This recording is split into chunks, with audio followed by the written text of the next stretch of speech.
Pentru seria de frog stretch, începi prin a te așeza pe sol cu picioarele depărtate atâta cât poți, cât îți permite și cât îți este confortabil. Încearcă să menții genunchiul îndrept cu bazinul, tibiile paralele între ele, degetele îndreptate înspre exterior și dacă poți, încerci să ții călcâiul apropiat de sol. După care te așezi pe coate, coatele sub umeri, ții spatele drept, iar din poziția aceasta tragi ușor bazinul în spate, după care dai drumul și vii înapoi în față. Ar trebui să simți cum se întinde aici pe interior.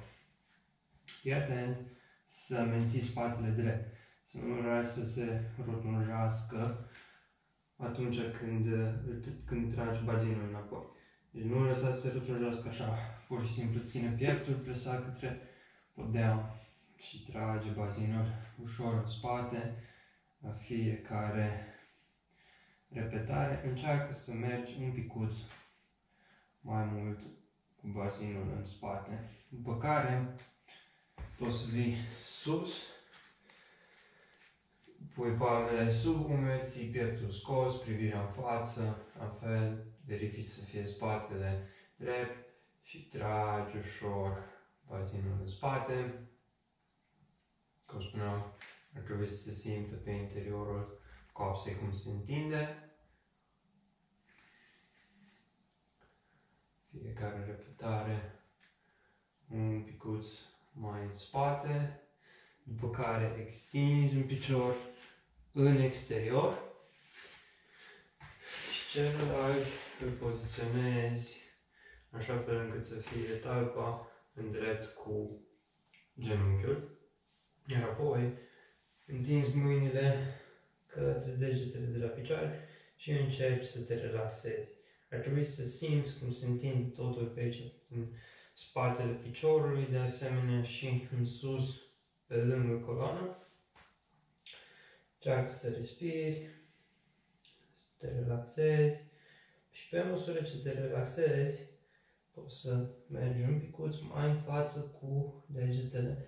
În final, dacă reușești să prinzi degetele de la picioare, tragi ușor de ele și respiri și cauți să te relaxezi.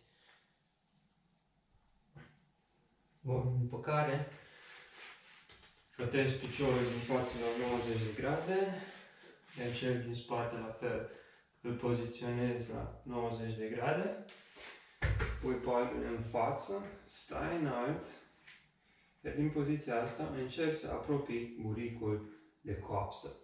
Ar trebui să simți cum se întinde de aici, din spate, la nivelul fesierilor, cum se întinde mușchiul în față către genunchi. Tot așa, concentrează-te pe respirație și pe măsură ce devine mai confortabil, poți să vii un picuț mai jos. Fii atent să nu te apleci așa în față, pentru că dacă te apleci în față, automat vei pierde din tensiune și nu se va mai simți la fel de tare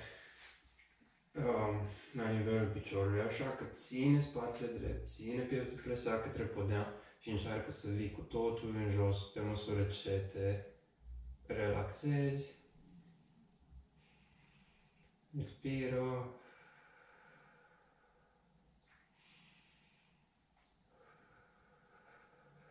Și vină și mai în jos. Ține spatele drept. Și încearcă să te relaxezi, să scapi tensiunea aceea de la nivelul fesierilor și de la nivelul femuralilor. După care revii în poziția de frog stretch. Am întins piciorul în laterală. Pui talpa în drept cu genunchiul și iarăși în aproape. Încercăm să prindem degetele de la picior.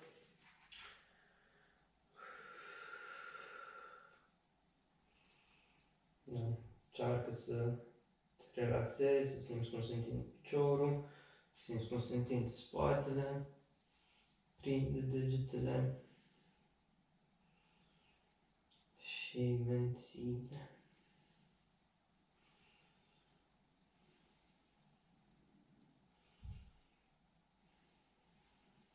Bun.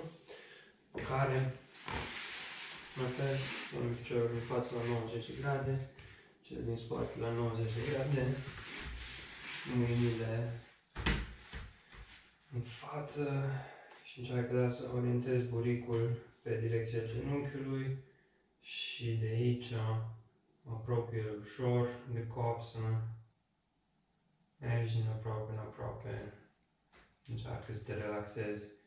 Fii atent să simți cum se întinde de aici, din spate, din la fesier și merge tot în față.